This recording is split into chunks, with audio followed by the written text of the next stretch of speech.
IT शायद थोड़ा सा आउट परफॉर्म कर दे, पर एक ऐसे दिन जब कंसेंसस बनेगा आईटी तो वहीं गड़बड़ होती है। इसलिए आपको जरा स्क्रीन्स को वॉच आउट करना है। 4 आईटी स्टॉक्स ले रहा हूँ। इसके अलावा पहले तो ऐसा दिन भी था, हो सकता था 10 के 10 ले लूं, लेकिन ऐसा करा नहीं है मैंने। बाकी मिक्स रखा है, ये 4 आईटी स्टॉक्स रखे और नैस्डैक का आउट परफॉर्मेंस दिखा रहा है कि आईटी कुछ हद तक स्वीट स्पॉट में है आज। मेरे भी शुरुआती जो 3 स्टॉक है वो आईटी के ही हैं। इजी वे आउट था भाई। एकदम दिमाग क्यों लगाना है जब नैस्डैक संकेत दे रहा है कि हम इतना 4% और जो सबसे बड़े कंसर्न आपने न्यू एज में हिम्मत करी क्या? नहीं, न्यू एज में तो मैंने नहीं की हिम्मत। आपने की क्या? नहीं आईटी पे रुका। जोमेटो लिया क्या? नहीं लिया। जोमेटो की कल की लास्ट ट्रेड में एक ही बायर आया और वो भी टेमासेक का कोई यूनिट है। हाँ वो, अदरवाइज पता नहीं चला किसी ने मीनिंगफुल लिया हो। तो मुझे लगता है 29 करोड़ में आज लकी है वो बाजार सपोर्टिव, नहीं तो मैं तो रेड लेके जाने वाला था। रेड वाले हटा दिए मैंने अपनी टीम से। आज रेड लेना ठीक नहीं है। तो इन्फोसिस, विप्रो और परसिस्टेंट सिस्टम्स, बाकी इनकी टीम में बहुत सारे हैं मिड कैप में, तो अभी ये हमने लिए। और रीज़न बिल्कुल वही जो अभी आशीष गिना रहे थे सारे, क्योंकि ये सबसे सप्रेस्ड हैं।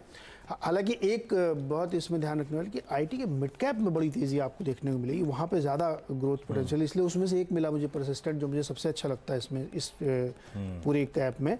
लेकिन विप्रो इन्फोसिस लिए क्योंकि इनके एडीआर 3-4% ऊपर थे, तो हमने कहा इस पर भी मूवमेंट आ सकता है। तो आईटी आज ध्यान रखिएगा, और अगर ये ट्रेंड कंटिन्यू करता है कि रेट हाइक की रन रेट कम करेंगे लगातार वो, तो फिर आप देखेंगे फिर आईटी में भी एक बड़ी रैली हो, और फिर एक तरीके से वो पूरा सर्कल पूरा हो जाएगा। सारे सेक्टर एक एक करके चल चुके, यही बाकी था।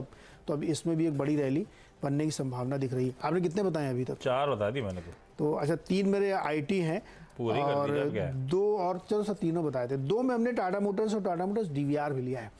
ये दोनों इसलिए लिए हैं क्योंकि इनके भी डीवीआर में और टाटा मोटर्स में, क्योंकि इनके भी जो ग्लोबल इनकी लिस्टिंग है वहाँ पे अच्छी रैली बनती हुई दिखी है।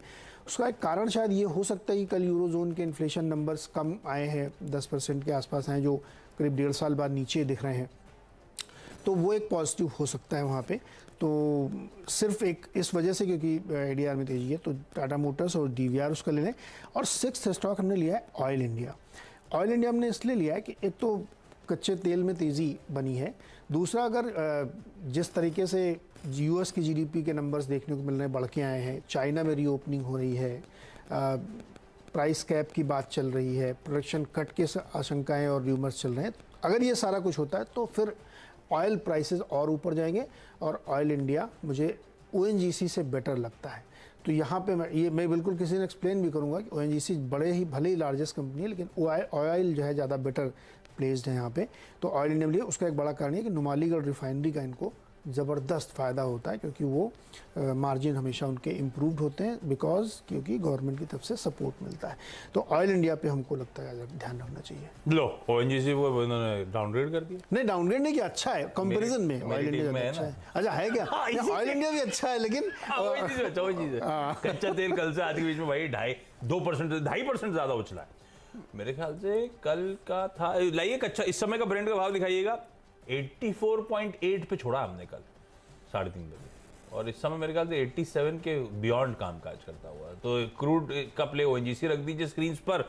दूसरा, ऐसे ही कॉपर कल और आज के बीच में 2-2.5% इंटरनेशनल मार्केट में उछाल दिखा रहा है। हाँ, इंडिया में सबड्यूड रहेगा डॉलर की चाल के चलते, पर हम तो ग्लोबल क्यूज पे बात कर रहे हैं। मुझे लगता है हिंदुस्तान कॉपर को इन ग्रीन लेके चलना चाहिए। मेटल्स, चाइना फैक्टर भी एट प्ले है। चाइना जो इंडिकेट कर रहा है हम अपनी स्ट्रिक्टनेस कम करेंगे अब कोविड रिलेटेड, मेरे ख्याल से इसीलिए लार्जली मेटल्स में आउट परफॉर्मेंस आया है। ये हिंदुस्तान कॉपर बोल दिया क्या मैंने? सॉरी, हिंडाल्को, हिंदुस्तान कॉपर नहीं, हिंडाल्को। ओएनजीसी और हिंडाल्को, एक क्रूड प्ले, एक मेटल्स प्ले के तौर पे आपकी